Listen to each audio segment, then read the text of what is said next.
What is the future of the competitive gaming mouse industry? By your boy Rocket Jump Ninja. All right, let me see this. Remember when gaming mice were super hype?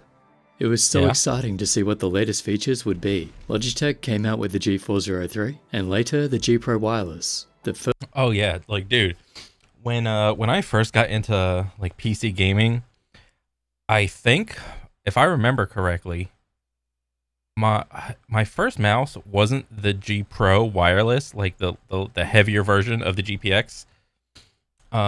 It was like the slightly heavier version. But before that, I think it was something like this.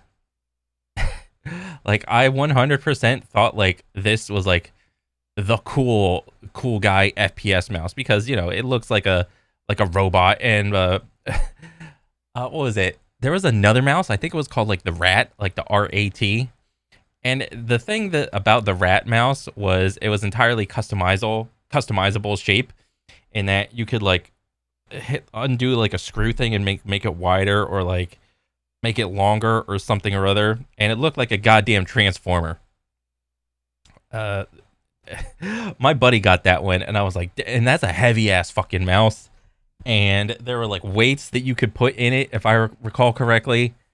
You could make the mouse heavier, or you could just take all the weights out.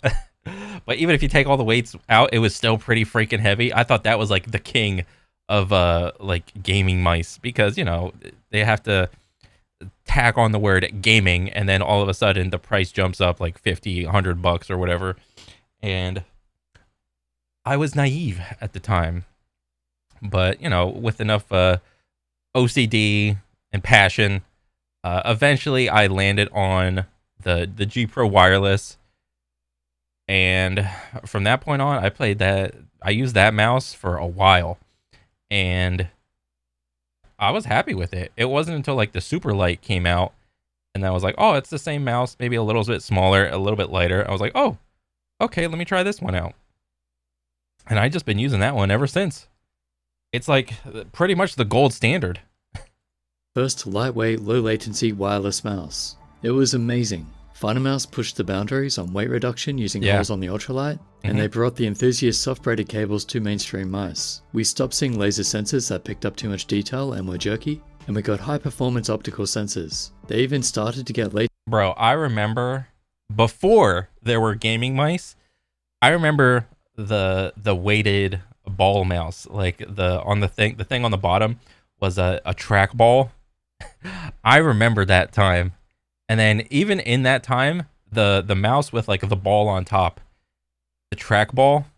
Oh my god, that shit was so funny. Latency down even further.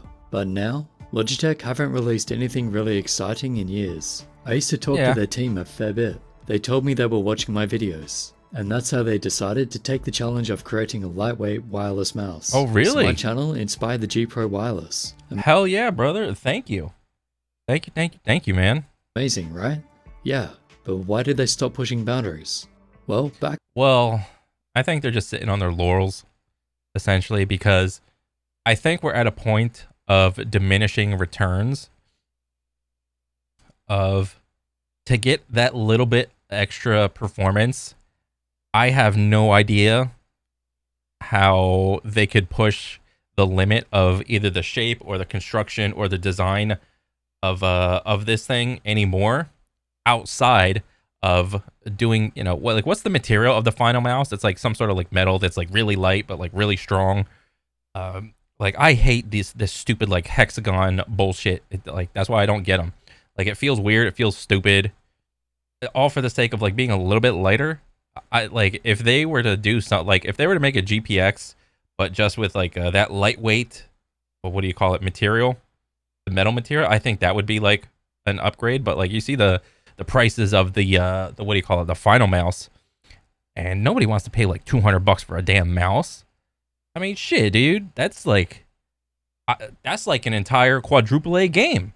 All right, that you could get like the super duper edition of a quadruple A game with that amount of money. All right, but I mean, I'm not sure where else they could like push the boundary.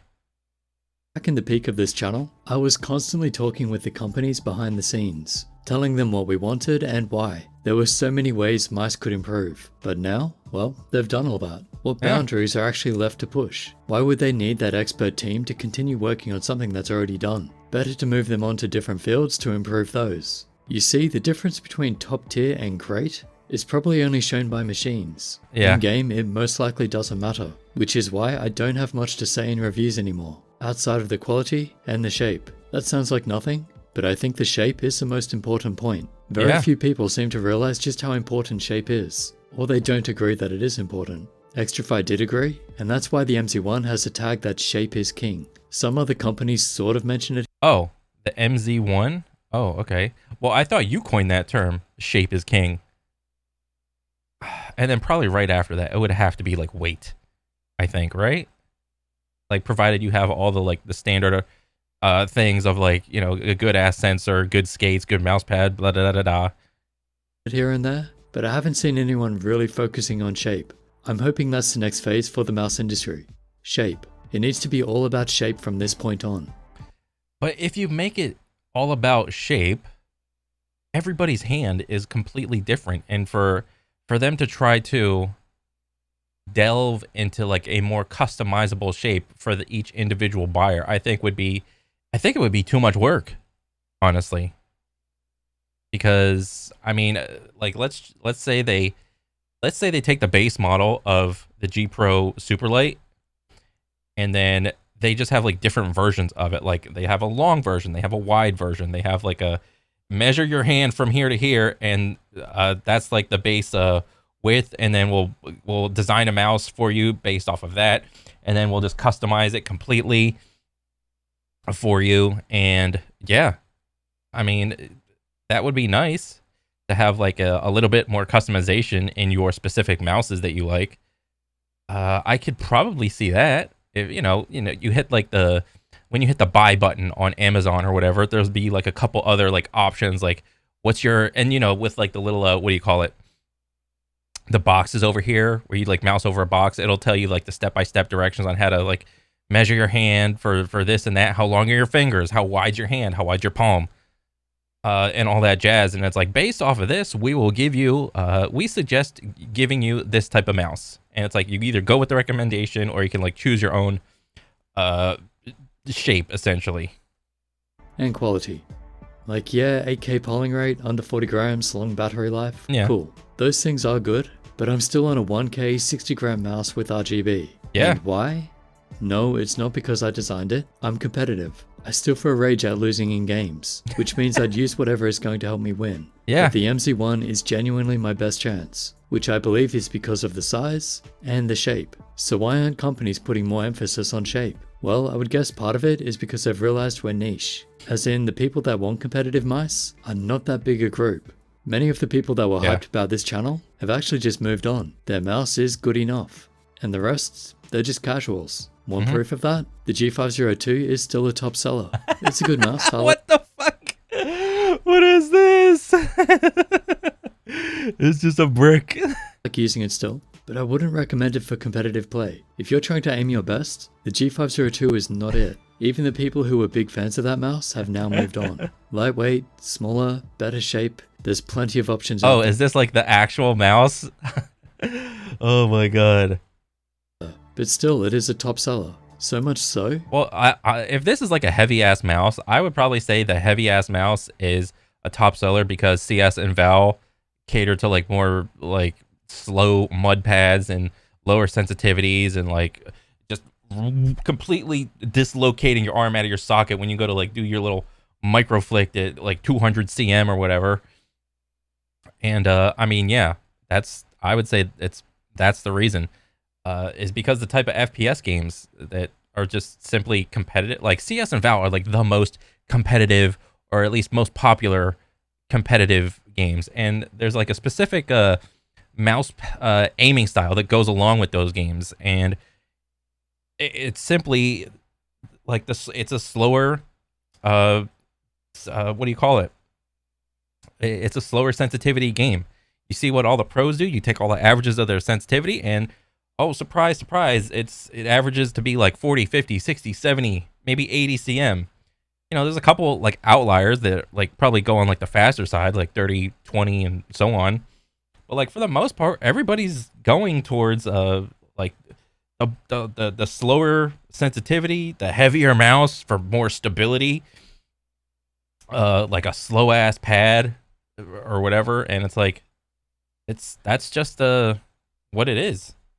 Until another type of FPS game comes out that reaches the same level of popularity as CS or Val, that cater to like a different style of aiming, like tracking style. I mean, I know there's like Apex or Overwatch, and those, but like those could be considered kind of a little bit more like longer time to kill, but they're not as popular as Counter-Strike or Valorant. They just simply aren't. That Razer made the Basilisk to compete with it. That also might be why Razer made the Cobra Pro instead of a proper Viper Mini wireless. That isn't a signature edition. If you think about it, the enthusiast niche is probably just going to pay the extra to get the signature. So the other wireless version can be made for the casual market, full of RGB. It's just business. And that's why we're seeing a lot of safe shapes. That's a term I coined back in the day to explain that crazy designs on mice could be bad because they were forcing our fingers into positions, which meant they were harder to recommend. But I think I was misunderstood somewhere along the way, and people took that term as if safe shapes were the best. They're actually not. They're A not. rectangular box is technically the safest shape you can get. Everyone can grip phones. But would you play with a mouse shaped like one? No. No, why? Because they're not comfortable and wouldn't be good for aim. That's the balance you have to find with gaming mice. You need to find one that is safe enough to grip and to recommend to people, but unsafe enough or ergonomic enough to be comfortable. And hopefully with mouse aim principles that will help you play better. And that's why we have so many of these types of mice on the market now. They're a good balance of safe with good aim principles on them, but they've been done to death. Yeah. We're saying the same things over and over in reviews. And it seems everyone, including the reviewers, is getting bored. Hard to get excited about the same thing over and over. Yeah. Oh, this one is 4K and slightly lighter. Yeah, cool. That's great for people who are going to upgrade or buy anyway, but nothing for us to get super excited about. Okay, let's get to some positives. Thanks to the research and development put in by Logitech, Razer, and even Funimouse, most companies now have access to amazing tech. As in, they have low weight, low latency wireless technology too. Which means even if bigger companies abandon us completely, there's still hope. Because if you look at Oh, dang. Is this your website? Like the Final Mouse Ultralight Medium, Large. Oh, wow. It's only 2 grams difference. God dang. A Razer Viper V2 Pro, 58. Like, look at the jump. Like, what the fuck? Can we, like, fit something in here? Like a 3.5? Like, between 40 and 58? Like, god dang. Oh, and Fnatic Thorn, Logitech G Pro Superlight. 60 grams? Shit, that seems so heavy when you compare it to like the Final Mouses. Huh, that's crazy. What do you think like the next version of the Superlight would be named? Would you just straight up call it G Pro X Super Duper Light? Oh my god, they should literally just do Super Duper Light. the top 20, you see a lot of new faces in there. Ponage, Pulsar, Ninjutsu, Lamzu, and the other up-and-comers that were on there before, like Extrafy, Endgame Gear, G-Wolves, and so on. That is actually really good to see. Back in the day, it was all Logitech, Razer, SteelSeries, and a few randoms like Gigabyte. The competitive mouse industry has shifted. Razer and Logitech will always be there in some way, I think, but if these other companies can start to make better and more interesting shapes, they will start to take the top spots, because there isn't much difference in the technology anymore. It's shape and weight, and quality and features. I don't think we'll ever see the hype of mice like it was. That era ended a while ago, which is part of why you don't see me doing videos much anymore. There are actually a heap of reasons, one being that I'm trying to get my series of novels finished, and another being that I'm trying to learn how to develop games. I'll make another video about that at a later date, when I have something I'm happy to show you. But yeah, for mice, I try to keep the list updated, but until someone releases something really interesting shape-wise, I'm probably not going to get too excited to make a review. That said, I do have some extra good news. I am in talks with multiple companies, and I've been designing new mice for the last year. There are plenty of ways I think we can improve them, so I'm really looking forward to trying some of these new variations and concepts. And I say variations because I'm starting small with the ideas. I'll go for more wild and way out there designs when people are more open to them. Gotta keep it a bit safe for now, so people don't get scared. Because, well, Regardless of beliefs when it comes to business, whether they think the shapes are great or not, if the community isn't really willing to try new shapes, then they won't sell enough, and the business... I mean, for me personally, I had an era or like a period of time where I would just buy like mouse pad after mouse pad, mouse after mouse to try to figure out like what my perfect little combo was or whatever. And I'm not necessarily done with that, but I have like settled down to like as far as mouse pads go, I'm using like the Artisan Raiden and then, you know, GPX Superlight with some dots on the bottom. Like if a different shape comes out that feels good, I mean, I'll be down for it to try it. Business will lose a lot of money, and then we won't see the new shapes anymore. So I guess that's the note I'll end this on. We need new shapes. I hope as a community we can be open-minded and give them a fair try. That doesn't mean you have to buy every mouse that comes out. Oh yeah. You have to find what's right for I mean shit, dude, I'm not made of money. Holy shit. you. So if you do see something that might suit you, try it for at least 3 weeks. Yeah. Really give it a chance. And hopefully we can get some extra exciting designs, rather than the same old same old. I can't wait to see what you all think of these new designs. I can't say who I'm working with yet, but it's multiple companies. The rule is I can't make mice competing with each other. They all have to be different. So they'll have similar design principles, but the overall shape will be different. Anyway, that's where I think the mouse industry is going. Big thanks to the community for backing this channel and helping push the industry. And another big thanks to the companies that pushed the boundaries and made so many good mice for the competitive market. Logitech, Razer, Findermouse, the Zowie team that became Vaxi, and so on.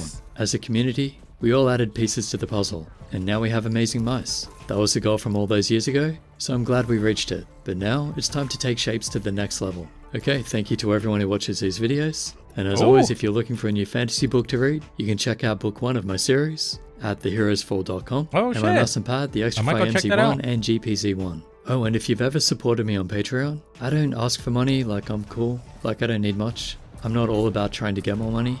I usually do things for passion. So the Patreon was there because people asked me to make one, and I've always used the money I got from that to fund the website. It's being hosted thanks to the Patreons. So yeah, you guys are awesome. Thanks for doing that. Otherwise, use your links below, sub, like, and share, and I'll catch you in the next.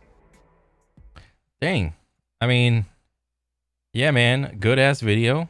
As far as the future of like competitive gaming mices go, I mean, yeah, I don't really see a lot of innovation in terms of shape or whatever. I mean, like I said, it's at the point of diminishing returns. Like if you want to get a little bit more extra performance out of your mouse, then you're probably going to have to pay for like a way lighter material or something like that. And as far as like shape goes, I don't know how like wonky or crazy you're trying to get with the shapes, but I mean, I wouldn't be against it. I'd be willing to try some shit. But yeah, overall good video. I'll be on the lookout for the mices that you're making, and yeah, good luck. And that's pretty much it for me. I'll catch you guys on the next one. All right, later.